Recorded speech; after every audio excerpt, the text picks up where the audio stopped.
Hi everyone, welcome to Global Online. This is Ankita Sood. Maharashtra set 2025 examination में computer science paper की expected answer की आप सभी के साथ अभी मैं डिस्कस करने वाली हूँ। इस आंसर की को देखकर आप लोगों को एक क्लियर आइडिया मिल जाएगा कि कंप्यूटर साइंस में 200 में से कितने मार्क्स आप लोगों के बन रहे हैं। एंड इसके अलावा ऑलरेडी पेपर 1 की आंसर की भी मैं शेयर कर चुकी हूँ, तो अगर आपने वो अभी तक नहीं देखी है तो आप उसको देख लीजिए। डिस्क्रिप्शन बॉक्स में मैं उसका लिंक ऐड कर रही हूँ। ठीक है, तो चलिए फिर डिस्कशन को शुरू कर रहे हैं। ये हमारा सी सीरीज का पेपर मेरे पास है। आप लोग देख लीजिए, आपकी जो भी सीरीज है क्वेश्चंस मैच कर लीजिएगा। Network operating system runs on. Network operating system basically servers पर रन करता है, तो इसका सही आंसर होगा ऑप्शन नंबर बी। ठीक है, इसके अलावा सेकंड क्वेश्चन है, a sender S sends a message M to receiver R. हमारे पास एक सेंडर है एस और रिसीवर है आर। उन्होंने एक मैसेज भेजा एम नाम से, which is digitally sign by S. इस मैसेज को एस ने डिजिटली साइन किया है। डिजिटल सिग्नेचर कंप्यूटर नेटवर्किंग के अंडर ये टॉपिक है, विद इट्स प्राइवेट की। ठीक है, तो एस ने इस मैसेज को अपनी प्राइवेट की से क्या किया है, साइन किया है। In this scenario one or more of the following security violations can take place. ऐसे में सिक्योरिटी वायलेशन क्या हो रहा है, ये वाला सवाल गेट 2017 में एज इट इज आया था, और इसका करेक्ट आंसर भी आपको बताती हूँ, दैट इज ऑप्शन नंबर 1 होगा। S can launch a birthday attack to replace M with a fraudulent message. Birthday attack क्या होता है? बर्थडे अटैक का मतलब होता है कि एक फ्रॉड मैसेज सेंड करना with the same hash value and digitally signed as that of original message. बिल्कुल जो ओरिजिनल मैसेज है उसी तरीके से डिजिटली उस मैसेज को साइन करते हैं और वो भेजते हैं, हैश वैल्यू के साथ भेजते हैं, तो उसको हम बर्थडे अटैक बोलते हैं। ठीक है, ये प्राइवेट की पब्लिक की वाले कॉन्सेप्ट में ही आता है सब कुछ। इसका करेक्ट आंसर है option number B. Question third है, a CPU generates 32-bit virtual address. The page size in 4 KB. The processor has a translation look-aside buffer TLB, which can hold a total of 128 pages, table entries, and 4-way set associative. The maximum size of TLB tag is what? इस question का सही answer आपका बिल्कुल ठीक है। जिनका भी ये आंसर पेपर मेरे पास है, तो 15 बिट्स इसका करेक्ट आंसर होगा। ठीक है, इसको हम लोग डायरेक्टली कर सकते थे, 128 डिवाइडेड बाय 4 ये आ जाता। जब इसको कैलकुलेट करते 2 raise to power 5, number of bits कितने आ गए सेट में, 5 आ गए। ओके, इसके अलावा यहाँ पर हम लोगों को 32 बिट वर्चुअल एड्रेस दिए हुए हैं, तो अगर हम 32 बिट वर्चुअल एड्रेस करते, maximum size of TLB tag हमें फाइंड आउट करना है, तो उसको टी लिख रही हूँ। बिट की वैल्यू जो 5 आई है इसको लिखेंगे, प्लस 12 लिखेंगे। ठीक है, तो जब इसको कैलकुलेट करोगे तो हमारे पास आंसर 15 बिट्स इस तरीके से आ रहा है। Next question, with regard to linked list, which of the following statement is false? इस क्वेश्चन में which of the following statement is false? Yes, correct है option number B. an algorithm for deleting the first element in a singly linked list requires ON operations in the worst case.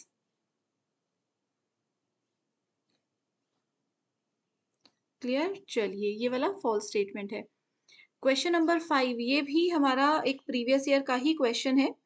इसमें बोला है consider a disk that has, okay, इस question को पढ़ने से पहले आप लोगों को मैं बता दूं कि ये क्वेश्चन की फ्रेमिंग थोड़ी सी गलत हुई है, तो इसके ग्रेस मार्क्स आपको मिलेंगे। क्यों? क्योंकि देखिए ये लिखा हुआ है ना, read write head when C scan and clock is used.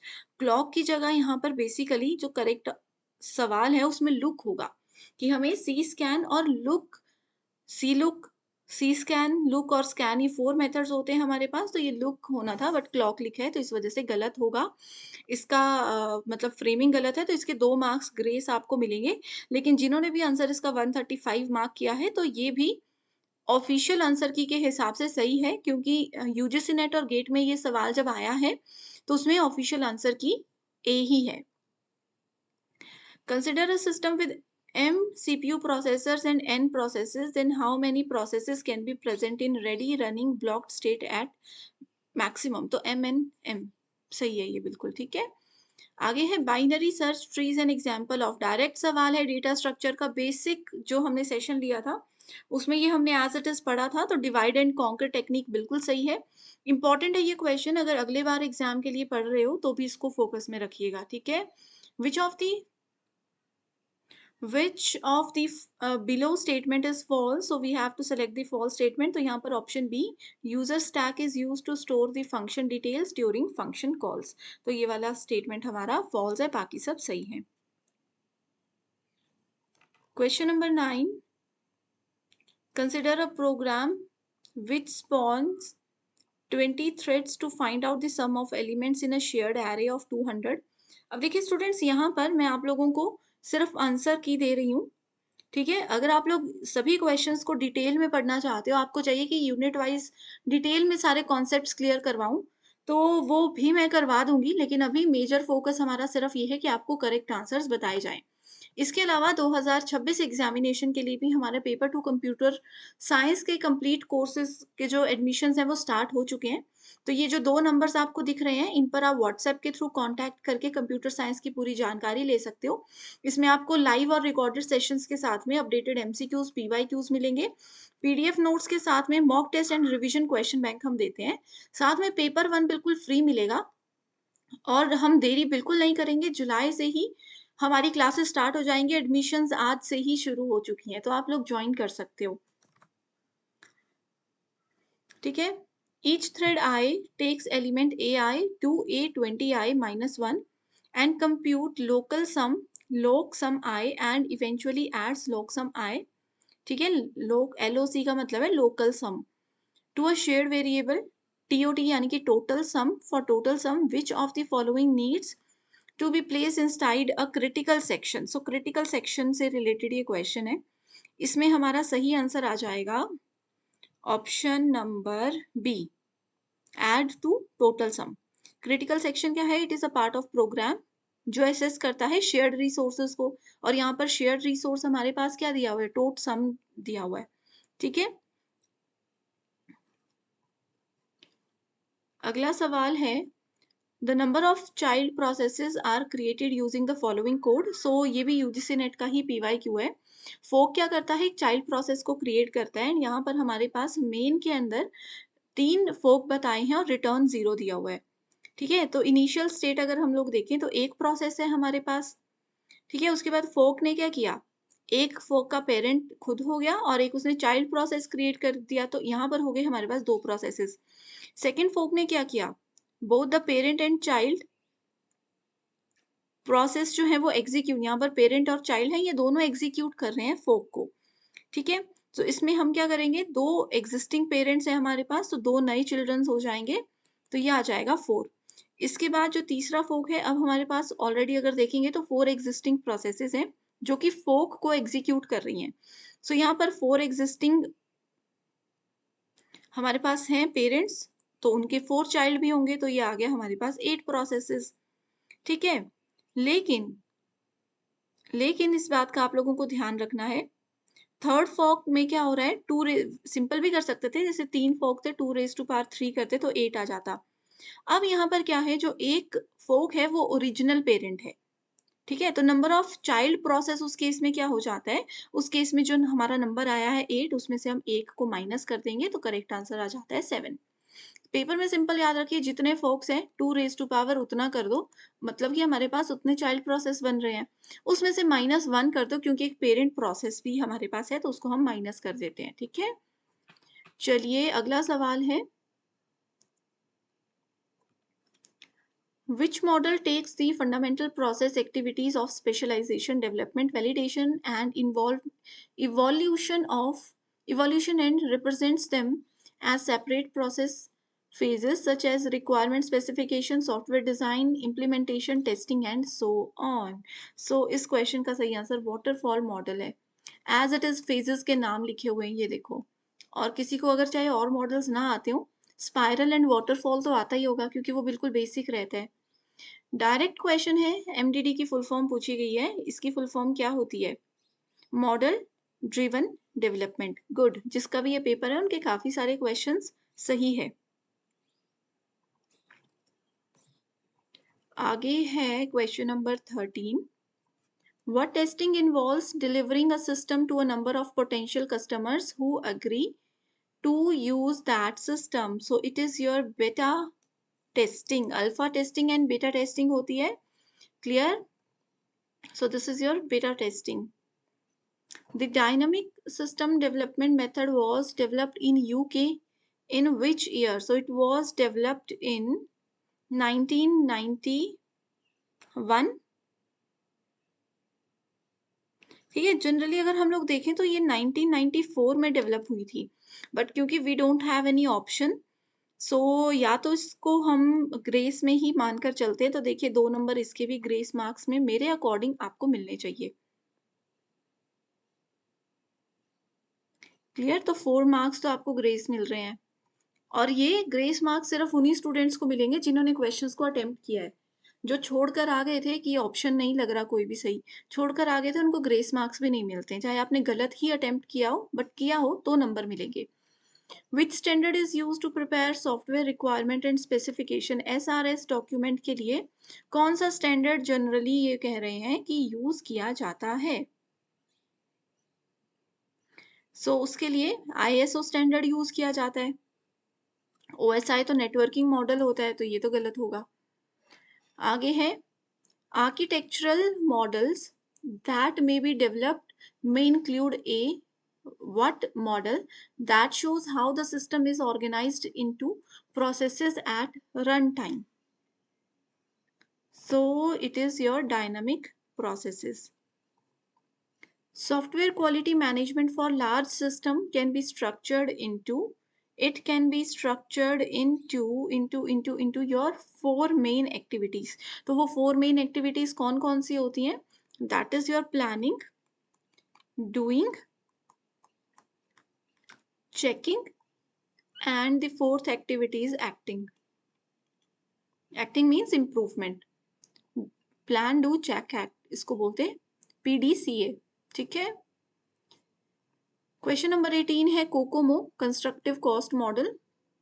The first version of COCOMO model 81 was so basically it was a 3, here we have the answer, it was a 3 level model where the levels corresponds to the detail of the analysis of cost estimation. So we have 3 models: basic COCOMO, intermediate COCOMO, and detailed COCOMO. Which testing is intended to reveal defects in the system rather than to simulate its operational rule? So which testing? It is defect testing. Very good. This is the key word. We have to find out the defect with the help of defect testing. What procedures are concerned with analyzing the costs and benefits of proposed changes, approving those changes that are worthwhile, and tracking which components of the system have been changed? So here the correct answer we have is change management. ठीक है, change management क्या करता है? It involves the formal process for proposing, evaluating and approving और verifying the changes to a system. So students, जैसे कि मैंने आपको बताया, अभी सिर्फ आंसर की बताने का काम कर रही हूँ. डिटेल्ड इंफॉर्मेशन चाहिए, नए कोर्सेज की जानकारी चाहिए, तो ये जो नंबर्स दिख रहे हैं, देखिए अंकिता मेरा नाम है, जो भी नंबर्स दिख रहे हैं आपको, किसी भी नंबर पर आप व्हाट्सएप पर हमसे कांटेक्ट कर सकते हो. इसके साथ में देखो, आपकी सिर्फ महाराष्ट्र सेट नहीं बल्कि नेट एग्जाम की भी तैयारी होगी. एक ही कोर्स में एनरोल हो जाओगे तो आपको डबल बेनिफिट मिलेगा. साथ में पेपर 1 तो हम बिल्कुल फ्री ऑफ कॉस्ट दे ही रहे हैं. Which of the following sorting does not have worst case running time? So worst case running time के काफी सारे सवाल आते हैं पेपर में. So ये है merge sort, not पूछा था. ठीक है. So merge sort का worst case running time पता है क्या होता है? ये होता है this log n. ठीक है.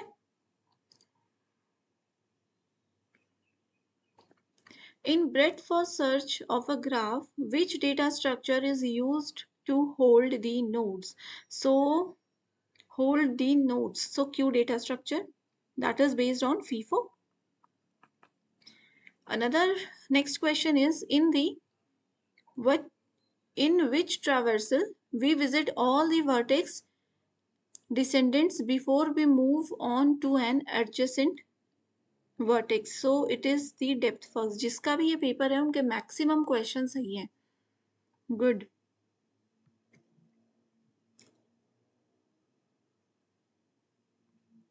ठीक है. Next question, identify the odd one. So odd one we have to select. Correct answer है टावर ऑफ हेनोई. ठीक है. प्रायोरिटी क्यू जो है एब्स्ट्रैक्ट डेटा स्ट्रक्चर है. सर्कुलर क्यू भी ऑब्वियसली ये दोनों रिलेटेड हैं, तो ऑड वन तो इसमें से कुछ भी नहीं होगा. डी क्यू क्यू सब बराबर ही है ना. और टावर ऑफ हेनोई क्या करता है, ये एक मैथमेटिकल पजल है और डेटा स्ट्रक्चर से इसका कोई भी लेना देना नहीं है. सो अभी हमारा नेक्स्ट क्वेश्चन है, stack has applications in. So stack क्या है, स्टैक बेसिकली लीफो फॉर्मेट को यूज करता है. सो इसमें फंक्शन कॉल्स भी होते हैं, इवैल्यूएशन ऑफ अर्थमेटिक एक्सप्रेशंस भी होता है और लार्ज नंबर अर्थमेटिक भी इसमें यूज किया जाता है. नेक्स्ट 26 क्वेश्चन है, the post order and in order traversal of a binary tree generates the same output, then the tree is called what? So अगर दोनों में सेम रिजल्ट आ रहा है तो उसको हम लेफ्ट स्क्यूड बोलते हैं. ठीक है. जैसे कि चलिए एग्जाम्पल आपको बताऊंगी.